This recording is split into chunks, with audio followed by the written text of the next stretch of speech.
Heading करेंगे next chapter.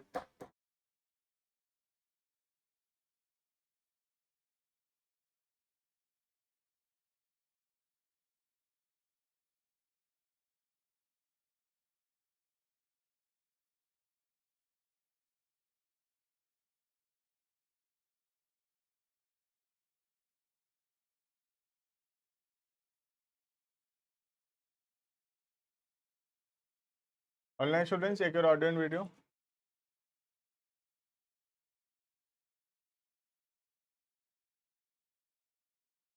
Then I will read next chapter. Online students, check your audio. Ashwi, Moksh, Palchin, Shraddha, Vanshika, Vinit, Disha. Check your audio. दो book एक दो तो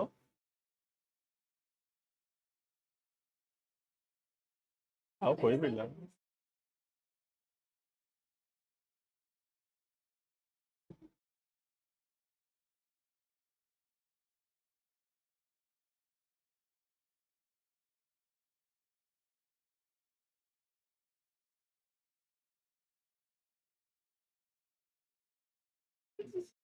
online वाले बताओ तो trial balance पढ़े किसी के स्कूल में तो पढ़ाए हमारे में तो नहीं।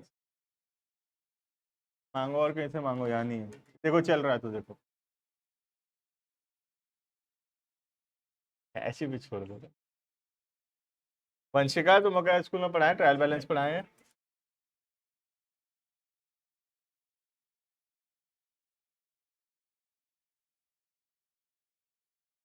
ठीक है पहले Kashvi, what about your school?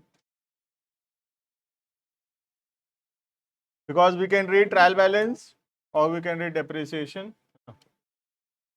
Trial balance छोटा चैप्टर है, डेप्रिसिएशन बड़ा चैप्टर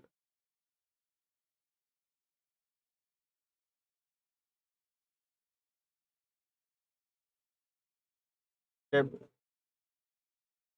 वो करेंगे काशवी अलग से।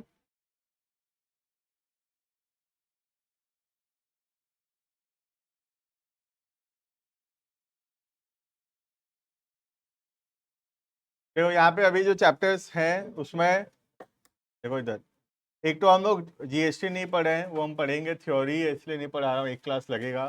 ठीक है, एक ट्रायल बैलेंस से छोटा सा चैप्टर है और एक डेप्रिसिएशन है। डेप्रिसिएशन थोड़ा सा बड़ा चैप्टर है। ठीक है, हम लोग स्टार्ट करेंगे ट्रायल बैलेंस। ट्रायल बैलेंस पढ़ेंगे। ठीक है, 2-3 क्लास लगेगा, फिर दिवाली आ जाएगा, गैप हो जाएगा थोड़ा बीच में, इसी वजह से डेप्रिसिएशन कंटिन्यू पढ़ेंगे एक साथ।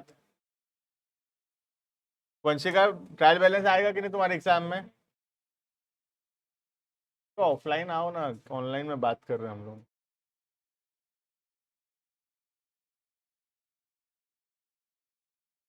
पढ़ो, हेडिंग करो डेप्रिसिएशन। यहाँ डेप्रिसिएशन ज़्यादा डिमांड आएगा बोल रहे एग्जाम में विकास में।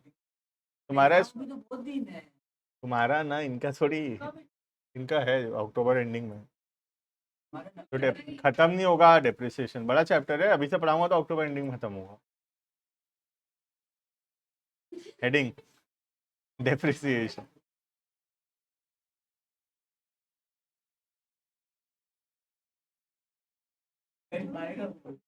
हाँ तो डेप्रिसिएशन बढ़ा देता हूँ, फिर एग्जाम में सबके आएगा बोल रहे हो तो, है ना। डिफिकल्ट है, बाकी सब इजी इजी चैप्टर है, डेप्रिसिएशन लगेगा टाइम। हेडिंग डेप्रिसिएशन, ठीक ना।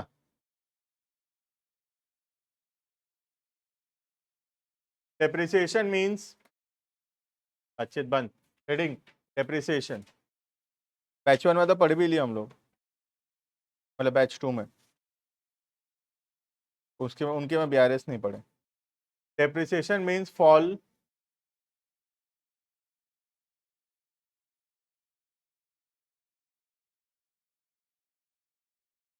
in the value of fixed assets. Depreciation means fall in the value of fixed assets.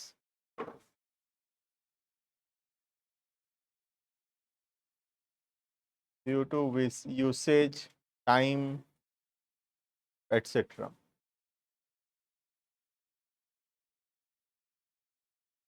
Full stop. Depreciation is charged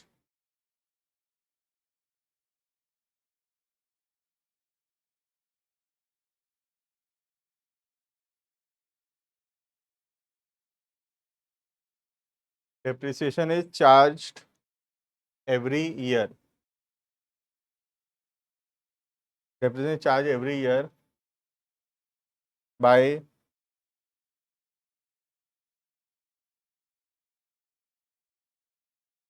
any of the two methods. कोई भी एक method से हम depreciation charge करेंगे। नाम लिखेंगे मेथड का, method number 1, method number 2। First method का नाम है straight line method. First method का नाम है straight line method, short form SLM।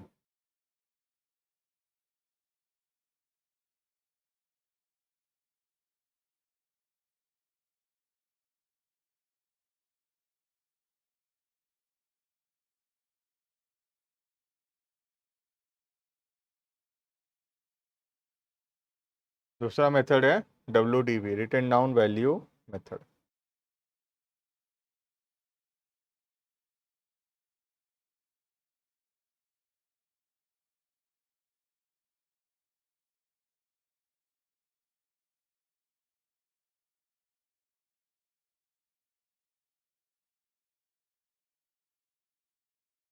Heading straight line.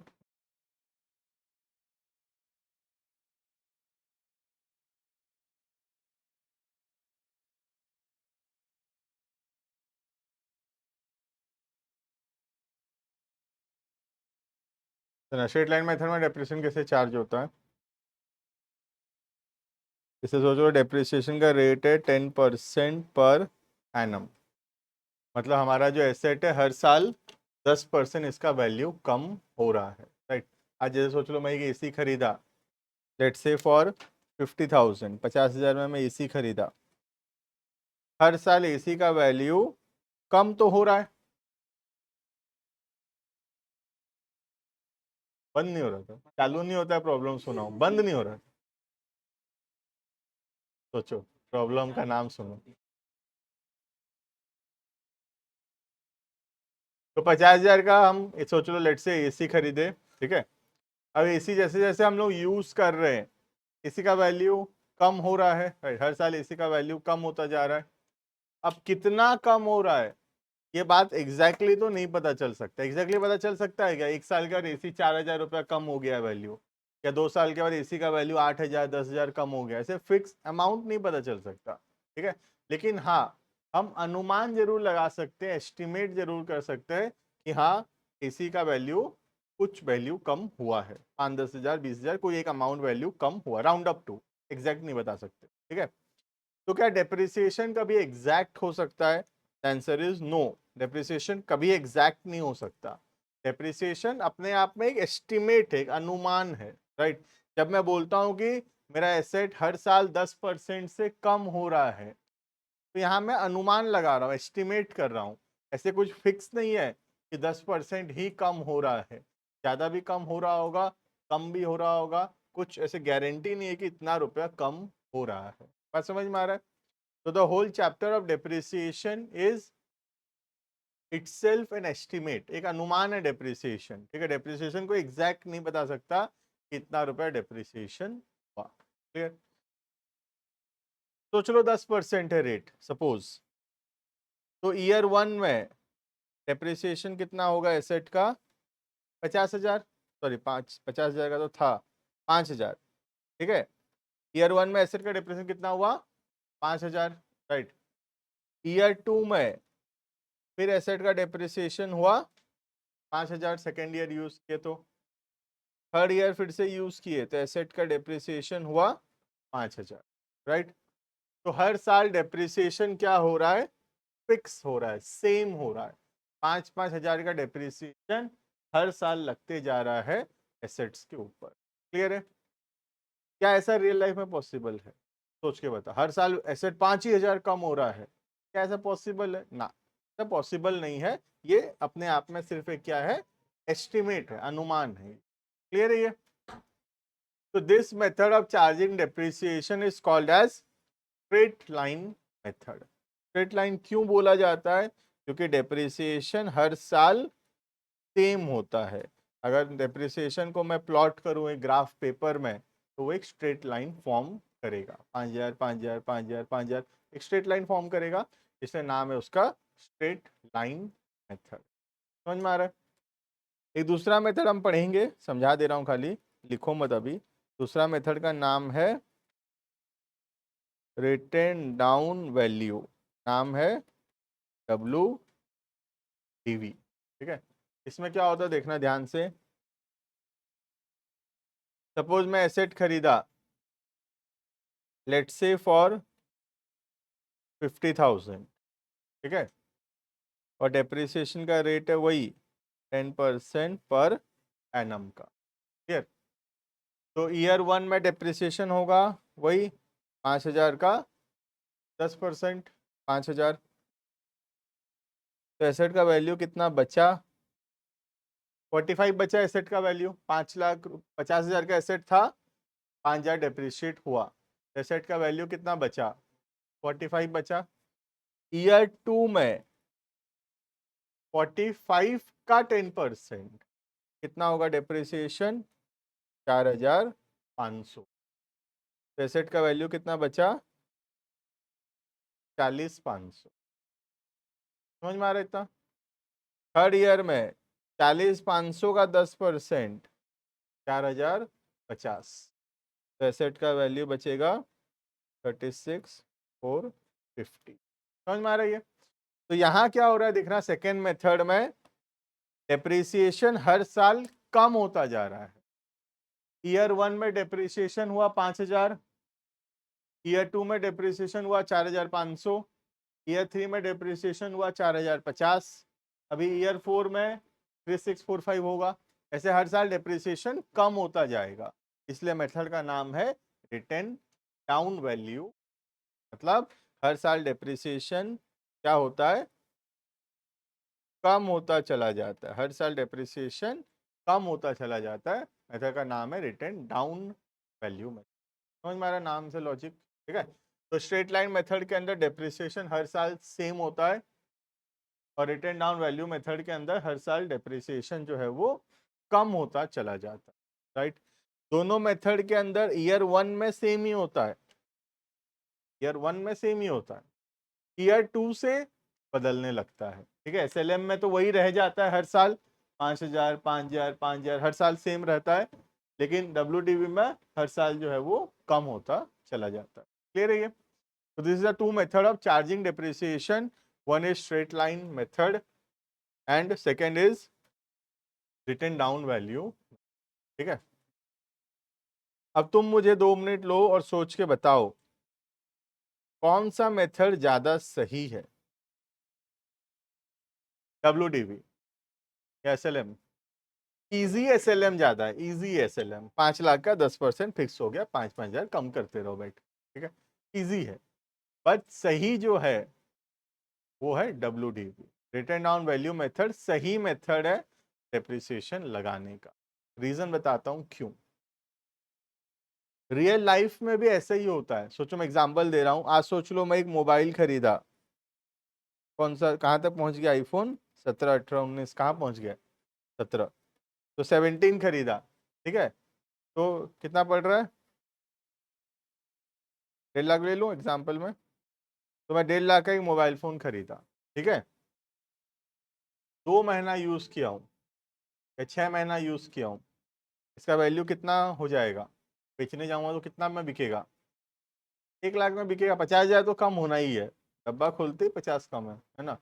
50,000 value कम होना ही है। एक 50 कितना दिन में? 6 महीना में, लेट से। ठीक है, तो फर्स्ट ईयर में कितना हाई डेप्रिसिएशन हुआ देखो, 50,000 का डेप्रिसिएशन हो गया पहले साल में ही, है ना? लेकिन लेटर ईयर्स में देखना, अगर मैं 4 साल पुराना आईफोन बेचने जाऊं तो लेट से 50,000 में सेल हो जाएगा, और अगर मैं 5 साल पुराना आईफोन बेचने जाऊं तो लेट से 40 में सेल हो जाएगा। इतना ही तो फर्क आएगा। तो सिर्फ 10,000 कम हुआ देखो यहाँ पे एक साल में। और फर्स्ट ईयर में 50-50 हजार रुपये कम हो गया वैल्यू। तो यहाँ रियल लाइफ में भी तो ऐसा ही होता है। जब एसेट नया होता है तब डिप्रिसिएशन ज्यादा होता है, जब एसेट पुराना हो जाता है ना, उसका डिप्रिसिएशन भी स्लो डाउन हो जाता है। बात समझ में आ रहा है? जब आईफोन नया है तो ईयर 1 में उसका डिप्रिसिएशन बहुत ज्यादा है, पहला साल है, नया एसेट बहुत क्विकली डिप्रिशिएट करता है, राइट। जब लेकिन एसेट पुराना हो गया तब उसका रेट ऑफ डिप्रिसिएशन भी स्लो डाउन हो जाता है, क्योंकि अब पुराना हो गया है। 4 साल पुराना हो कि 5 साल पुराना हो, 6 साल पुराना हो, बहुत कम फर्क पड़ता है। अब तुम सेकेंड हैंड स्कूटी खरीद रहे हो, अब वो 3 साल पुराना स्कूटी हो कि 4 साल पुराना स्कूटी हो, रेट में 5-7 हजार का ही फर्क आएगा। लेकिन सेकेंड हैंड होते ही पहला तो 50 हजार ईयर 1 में कम हो गया, स्कूटी शोरूम से निकाले 50 हजार रेट कम हो गया है, ठीक है। लेकिन 4 साल पुराना स्कूटी बेचूं कि 6 साल पुराना स्कूटी बेचूं, रेट 5-10 हजार का ही फर्क पड़ता है। क्लियर है ये? तो रियल लाइफ में भी यही होता है कि डेप्रिसिएशन जो है वो रिटर्न डाउन वैल्यू फॉलो करता है, कोई स्ट्रेट लाइन कभी ऐसा नहीं होता है, राइट। तो रियल लाइफ के अंदर we always follow written down value method. Clear है ये? ठीक ना? Heading straight line method. In this method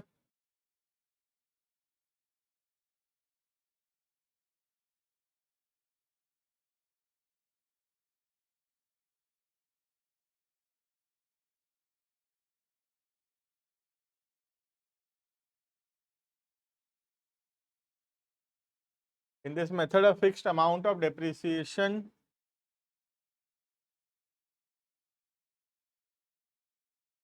is charged. Method of fixed amount of depreciation is charged every year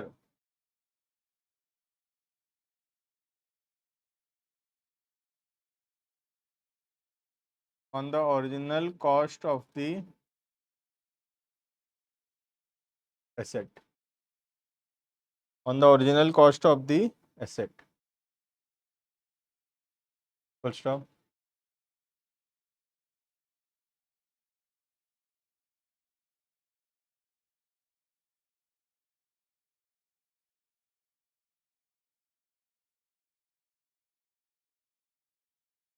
It can be calculated as follows.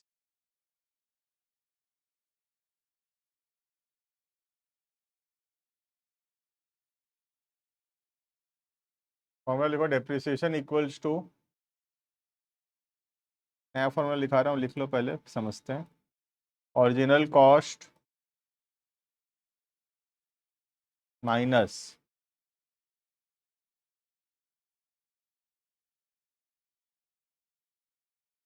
Estimated scrap value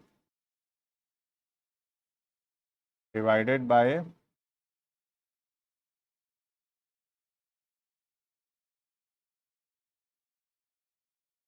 estimated useful life. Depreciation का amount कैसे पता चलता है? Original cost minus estimated scrap value divide by estimated useful life, ठीक है। एक और formula लिखो, समझते हैं दोनों। Rate of depreciation equals to depreciation divided bye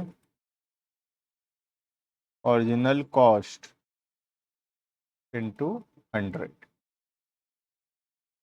ये जो मैं एग्जांपल दिया ना 10%, ये 10% कैसे पता चला, ये निकालना सिखा रहा हूँ, ठीक है। मैं जैसे बोला 50,000 का 10% 5,000, 10% कैसे पता चला, 10% क्यों, 12 क्यों नहीं, 15 क्यों नहीं, ठीक है। तो 10% कैसे निकला वो निकालना सीख रहे हैं,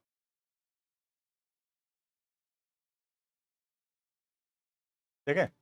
तो पहली बात अनुमानिक है, एस्टिमेटेड है, पहले ही बोल दिया मैं, डेप्रिसिएशन एग्जैक्ट नहीं हो सकता कभी, ठीक है। देखना, सबसे पहले हमको देखना पड़ेगा कितना रुपया में एसेट खरीदे, को बोलते हैं ओरिजिनल कॉस्ट। ये तो पता होता है सबको। तो चलो मैं एसी का बात कर रहा हूँ, तो मुझे पता है एसी कितना में खरीदा था, लेट से एसी में खरीदा था 60,000 में। तो purchase price is called as the original cost, ठीक है। अब मुझे डेप्रिसिएशन लगाने के लिए दो चीज प्रेडिक्ट करना पड़ेगा। पहला, ये एसी कितने साल चलेगा। क्या मैं एग्जैक्ट बता सकता हूँ? नहीं। क्या मैं बोल सकता हूँ एसी 4 महीना, 4 साल 3 महीना चलेगा उसके बाद खराब हो जाएगा? नहीं। अनुमान लगा सकता हूँ कि हाँ इतना दिन चलेगा। ठीक है, कितना अनुमान लगाएं? Let's say 5 years। यूजुअली पता रहता है कितना साल चलेगा, हाँ 5 से 1-2 साल ऊपर 1-2 साल नीचे, इतना ही, उससे ज़्यादा नहीं, राइट। तो मुझे अनुमानिक लगता है कि मेरा जो एसी है वो 5 साल तक का यूजफुल लाइफ है। ठीक है, तो इसका मतलब ये थोड़ी कि 5 साल होते ही निकाल के फेंकेंगे इसको। समझ रहे हो ना, ये अनुमानिक है। जल्दी भी खराब हो सकता है, ज़्यादा दिन भी चल सकता है। ठीक है, 5 years क्या है? एस्टिमेटेड यूजफुल लाइफ, मतलब कितना दिन ये एसी चलेगा, that is called as estimated useful life. मुझे लगता है 5 साल चलेगा। किसी को लग सकता है 6 चले, किसी को लग सकता है 4 चले, वो अपने बिजनेस में उतना माने। मुझे लगता है मेरा एसी 5 साल चलेगा। ठीक है, फिर मुझे अनुमान लगाना पड़ेगा एक और चीज कि कितना में बिकेगा 5 साल के बाद। जब मैं इसको बेचने जाऊंगा तो कितना में बिकेगा ये? क्या ये एग्जैक्ट कोई बता सकता है आज से? नहीं, ये भी अनुमानिक है। तो मैं मानता हूं कि ये जो एसी है 10,000 में बिकेगा। इसको बोलते हैं एस्टिमेटेड स्क्रैप वैल्यू। मतलब जब ये एसी स्क्रैप हो जाएगा, मतलब खराब हो जाएगा, जो कबाड़ी होता है उसमें बेचूंगा, कितना में बिकेगा? 10,000 में बिक जाएगा। ठीक है, क्लियर है ये 3 इंफॉर्मेशन के बिना डेप्रिसिएशन नहीं निकल सकता। क्या क्या? First, original cost. Second, estimated useful life. और तीसरा, एस्टिमेटेड स्क्रैप वैल्यू। इसमें दो चीज एस्टिमेटेड है। एक, उसका यूजफुल लाइफ ऊपर नीचे हो सकता है। दूसरा, उसका स्क्रैप वैल्यू, वो भी ऊपर नीचे हो सकता है। एक चीज एक्चुअल है, वो बदल नहीं सकता, दैट इज द कॉस्ट। ये पता है 60,000 है, ये बढ़ या कम नहीं हो सकता। क्लियर है? अब डेप्रिसिएशन कैसे डिसाइड करते हैं देखना। हम देखते हैं कि 60,000 का एसी खरीदे और 5 साल के और उसका वैल्यू 10,000 बचा, तो कितना कम हो गया वैल्यू? 50,000 कम हो गया टोटल। 60,000 का एसी 10,000 का हो गया, 50,000 रुपए इसका वैल्यू कम हो गया। 50,000 कम हुआ 5 साल में, तो हर साल कितना कम हो रहा है? 10,000। समझ में आ रहा है? फॉर्मूला बना दिए, original cost 60,000 minus estimated scrap value 10,000 divided by estimated useful life 5। तो डेप्रिसिएशन है 10,000 पर ईयर। समझ में आ रहा है? अब मुझे जानना है कितना परसेंट डेप्रिशिएट हो रहा है। तो मैं परसेंट में निकाल सकता हूँ। Depreciation 10,000 divided by total cost 60,000 into 100, जो भी आएगा उतना परसेंट डेप्रिशिएट हो रहा है। समझ में आ रहा है? ये क्लियर है? ये तो दो चीज निकालने बोल सकता है, एक अमाउंट ऑफ डेप्रिसिएशन और दूसरा परसेंट ऑफ डेप्रिसिएशन। पहले निकलेगा अमाउंट, बाद में निकलेगा परसेंटेज। क्लियर है? ये देखेंगे एग्जांपल एक, निकालो खुद से।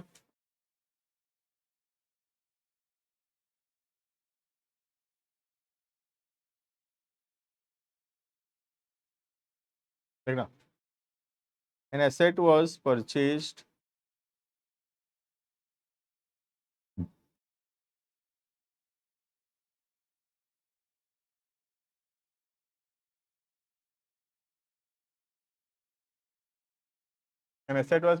for 5 lakhs. An asset was purchased for 5 lakhs. It has an estimated useful life of 8 years.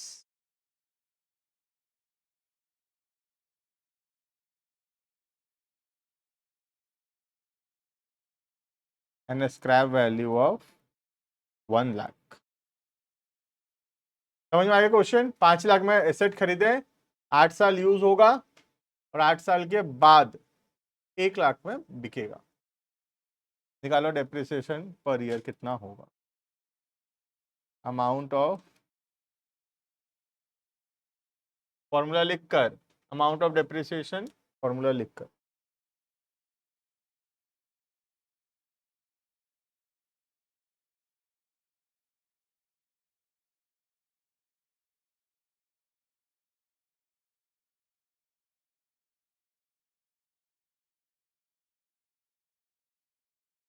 $50,000, 5 lakh का, हाँ परसेंट में निकालना है। 5 लाख का एसेट 1 लाख का हो गया, तो कितना कम हो गया? 4 लाख रुपए कम हो गया एसेट का वैल्यू। कितने साल में? 8 साल। पर ईयर कितना कम हो रहा है? 50,000 पर ईयर। हर साल वैल्यू 50,000 कम होता जा रहा है। ठीक है, 10%।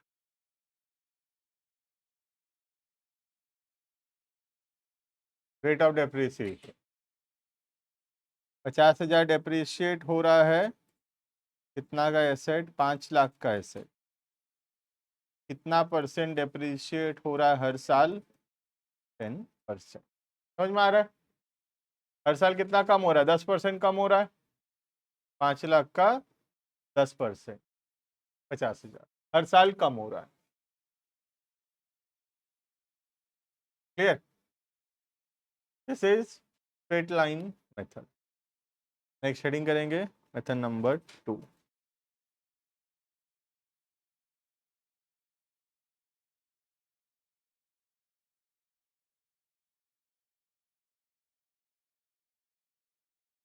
Written down value method. ठीक है, रिटन डाउन वैल्यू मेथड क्या बोलता है कि एसेट जो है वो हर साल कितना पे डेप्रिशिएट होगा? रिटन डाउन वैल्यू पे। What is written down value? Cost minus depreciate. Example के तौर पे 5 लाख का एसेट है, ये क्या है? ओरिजिनल कॉस्ट है। ठीक है, पहला साल डेप्रिशिएट हुआ 50,000, तो कितना बचा? 450। इसको बोलते हैं WDV, रिटन डाउन वैल्यू। और सेकेंड ईयर पे 45 का 10%, 4,50,000 है 10%, 45, तो वैल्यू बचा 4,05,000। समझ में आ रहा है? ऐसे डेप्रिसिएशन हर साल कम होता चला जाएगा। लेकिन SLM में क्या हो रहा है? हर साल 5 लाख का 10%, 50,000। फिर 10% किस पे लगता है हर साल? ओरिजिनल कॉस्ट पे। 5 लाख पे लगता है 10% हर साल। 50, 50, 50, 50 हर साल होगा। वो SLM में होता है ऐसा। लेकिन WDV में कॉस्ट माइनस डेप्रिसिएशन, जो अमाउंट हुआ उसी को WDV भी बोलते हैं, उस अमाउंट पे लगेगा डेप्रिसिएशन। क्लियर है? तो SLM में क्या होगा? एक दिन एसेट का वैल्यू 0 हो जाएगा। 5 लाख का एसेट है, 50,000 करके अगर 10 साल कर दिया डेप्रिशिएट, तो एसेट खत्म हो जाएगा, एसेट 0 हो जाएगा। होगा कि नहीं 0? 50, 50, 50 करके 10 बार अगर कर दिया डेप्रिसिएशन, 5 लाख का एसेट 0 हो जाएगा।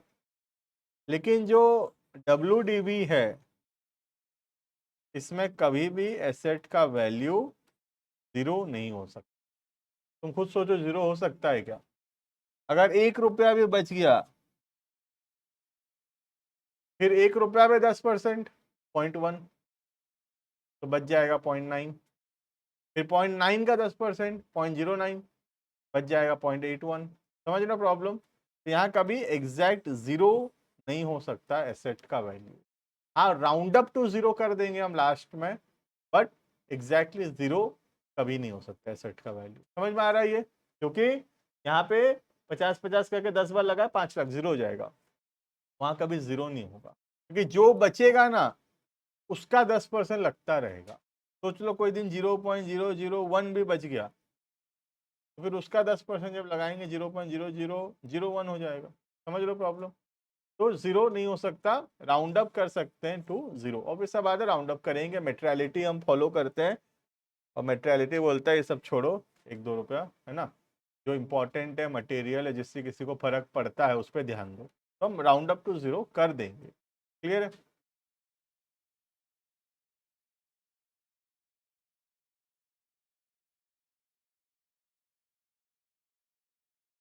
लिखना इन this method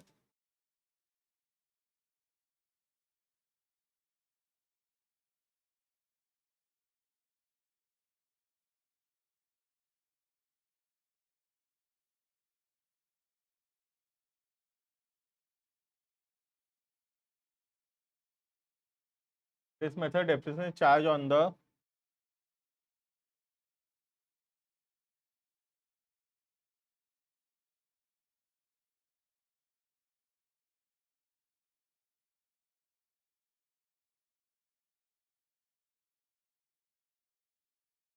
written down value of the fixed asset।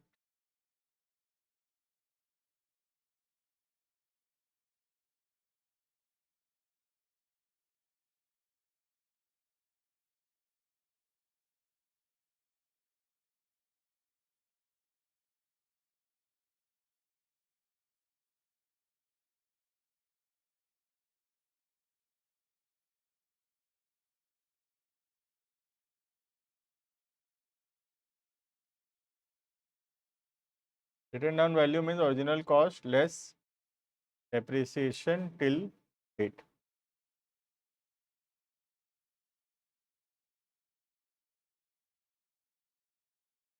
Full stop। This method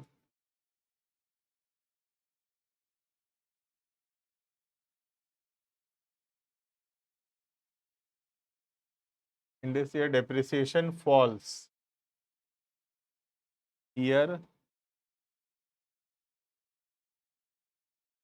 after year। In this depreciation falls year after year। हर साल depreciation कम होता चला जाएगा। क्लियर है ये? तो क्वेश्चन में जब भी हम डेप्रिसिएशन का क्वेश्चन करें, हमको ध्यान देने का जरूरत है, क्वेश्चन में 10% SLM बोला है कि 10% WDV बोला है। डेप्रिसिएशन बदल जाएगा, SLM बोला है तो अलग आएगा डेप्रिसिएशन का अमाउंट, और WDV बोला है तो अलग आएगा। क्लियर है? नेक्स्ट जो टॉपिक है इसके अंदर वो है क्या जर्नल एंट्री होगा डेप्रिसिएशन का। राइट, रीडिंग करेंगे accounting for depreciation.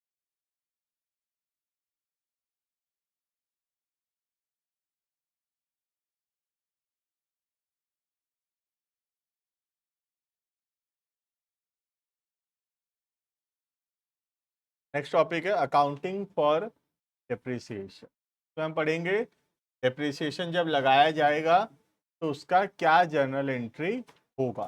Right, normally हम थोड़ा पढ़े हैं ऐसे, तो क्या एंट्री होता है डेप्रिसिएशन का, क्या होता है डेप्रिसिएशन टू फिक्स्ड एसेट, है ना। मेथड यहाँ पे एंट्री होता है depreciation to fixed asset. Depreciation expense है, बढ़ेगा तो डेबिट, और एसेट का वैल्यू कम हो रहा है, एसेट का वैल्यू कम होगा तो एसेट क्रेडिट होगा। क्लियर है? बट ये बहुत छोटा सा एक एंट्री है, और ऐसा और बहुत सारा और भी एंट्रीज है डेप्रिसिएशन का, और ये एक ही मेथड है। एक दूसरा मेथड भी है उसमें डेप्रिसिएशन का एंट्री अलग भी होगा। ठीक है, तो हम बस 2-4% ही पढ़े हैं, अभी पूरा चैप्टर में हम लोग बहुत सारा और एंट्रीज पढ़ेंगे जो हम पहले नहीं पढ़े हैं। राइट, तो टोटल 2 तरीका है अकाउंटिंग करने का। रीडिंग करेंगे अकाउंटिंग फॉर डेप्रिसिएशन। लिखना there are two methods of there are two methods of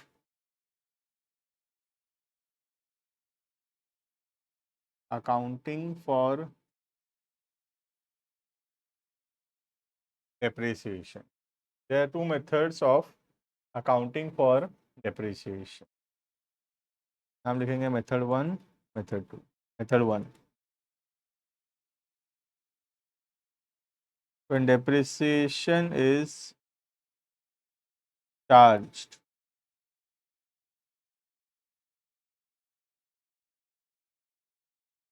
to fixed asset account when depreciation is charged to fixed asset account। ये वाला पहला मेथड है। इसमें जो तुम पढ़े हो वही एंट्री है, ठीक है, पढ़ेंगे हम डिटेल में, लेकिन एंट्री वही होगा। इसमें लिखो मत, ऐसे ही बता रहा हूँ। इसमें एंट्री वही होगा जो हम पढ़े हैं डेप्रिसिएशन का आज तक, that is depreciation account debited to fixed assets account, ठीक है। तो इसमें जो एंट्री है ये मेथड नंबर 1 है। टोटल 2 मेथड है डेप्रिसिएशन लगाने का, मतलब रिकॉर्ड करने का, ठीक है। एक हो गया जो हम इनिशियली पढ़ते हुए आ रहे हैं जर्नल से, डेप्रिसिएशन का entry, depreciation to fixed asset. और एक दूसरा मेथड भी है जो यूज होता है ना, हेडिंग करेंगे उसका भी नाम लिखेंगे, when depreciation is not charged to fixed asset, when depreciation is not charged to fixed asset, और एक और नाम है इसका, when provision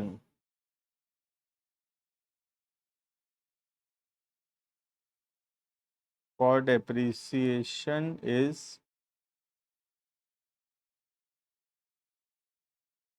maintained, when provision for depreciation is maintained। Clear है ये? तो total there are 2 methods of accounting for depreciation. तो 2 मेथड है डेप्रिसिएशन चार्ज करने का, और 2 मेथड है डेप्रिसिएशन का अकाउंटिंग करने का, ठीक है। ध्यान समझना, दो मेथड किस चीज का है, ठीक है। एक डेप्रिसिएशन कितना होगा, अमाउंट कितना होगा, ये डिसाइड करने का 2 मेथड है। एक हो गया एसएलएम और दूसरा हो गया डब्ल्यूडीवी।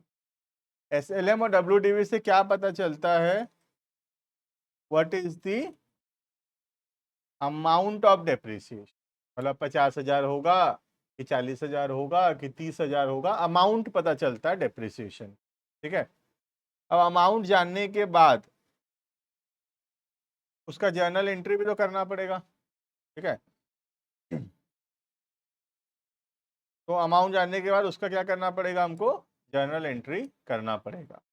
अब जर्नल एंट्री करने का 2 मेथड है, समझ में आ रहा है?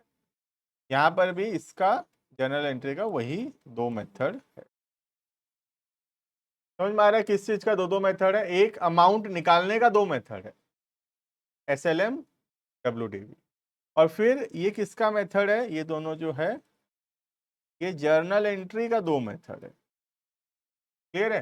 तो टोटल 2 मेथड है अमाउंट निकालने का, और 2 मेथड है उसको लिखने का। क्लियर है? समझ में आ गया इतना? ठीक है। तो हम अभी तक पढ़े हैं ये अमाउंट निकालने का दोनों मेथड, दिस इज कंप्लीटेड। हम लिखने का, जर्नल लिखने का 2 मेथड पढ़ेंगे नेक्स्ट क्लास के अंदर। क्लियर है? इतना में रुकेंगे।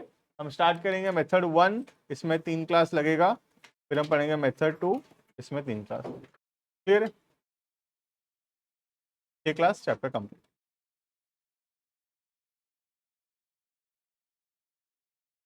Online students can leave.